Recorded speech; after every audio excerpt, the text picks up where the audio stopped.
ចាសួស្តីបងប្អូនអស់គ្នាតើយើងអានសៀវភៅមួយថាយើងតើជ័រចៅចាថាយើងគួរឲ្យស្អប់ជ័រចៅនឹងចុងតុកគួរឲ្យស្អប់ចាឬក៏កែងតុកជ័រចៅនឹងកែងតុកក៏បានដែរเนาะចាអញ្ចឹងអត្ថន័យមានរឿងដូចម្ដេចសូមតាមដានជាមួយលោកគ្រូเนาะអីយ៉ូគឺស្អីហើយយ៉ាចឹងណាប្រហែលជាគាត់ទៅប៉ះអីមួយចឹងណាតា怎么了宝宝袋鼠爸爸担心的问怎么了ยังไม่ให้ប៉ាប៉ាកូនសំណប់ចិត្ត袋鼠ប៉ាប៉ាគឺសត្វកង់ហ្គូរូប៉ាកង់ហ្គូរូហ្នឹងតាមស៊ីងទៅវិញសួរដោយព្រួយបារម្ភតាមស៊ីងហ្នឹងព្រួយបារម្ភចាអញ្ចឹងមានរឿងកៃកាត់ឡើងអីយ៉ូហៅថងឈឺខ្លាំងណាស់វ៉ាចង់តោជ័រចៅលើខ្ញុំបានបុកត្រូវចុងតុកហើយជ័រចៅនឹងចុងតុកហើយឬក៏កែងតុកហើយ小袋鼠委屈的哭了កូនសត្វកង់ហ្គូរូហ្នឹងក៏យំដោយលំបាកចិត្តវិឈីហ្នឹងគឺលំបាកចិត្តទុក្ខវេទនាអញ្ចឹងណាវិឈីចាចំតមកទៀតប៉ៅពូខូកូនសំណប់ចិត្តកុំយំប៉ាកៃនីរោប៉ាអង្អែលឲ្យកូនចារោនឹងអង្អែលឲ្យអញ្ចឹងណា1、2、3、4为什么有这么多讨厌的抓脚1、2、3、4ហេតុអ្វីក៏មានកែងតុកគួរឲ្យស្អប់ច្រើនយ៉ាងនេះជុំមកតចាយ៉ាងនេះចឹងណាចាចាំតមកទៀតពូជីកុំប្រញាប់ពូជីកុំប្រញាប់我们去买秘武器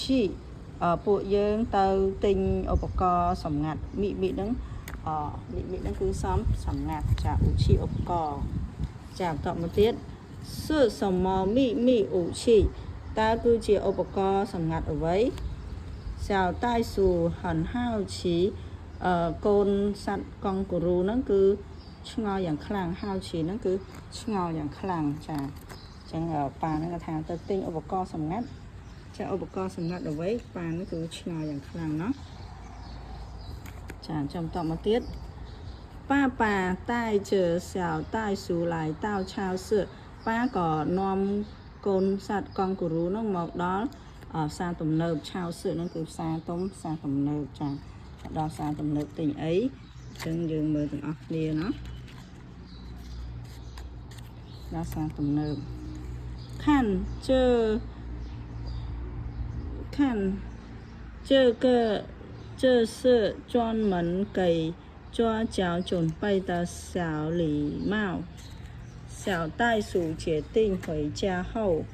给所有的抓脚都戴上小礼帽看មើលនេះគឺជាជាន់មិនយ៉ាងជំនាញបំផុតចឹងណាកៃជ័រចៅគឺឲ្យកែងតុកជន់ไปរៀបចំសៅលីម៉ៅគឺមួកសុវត្ថិភាពเนาะ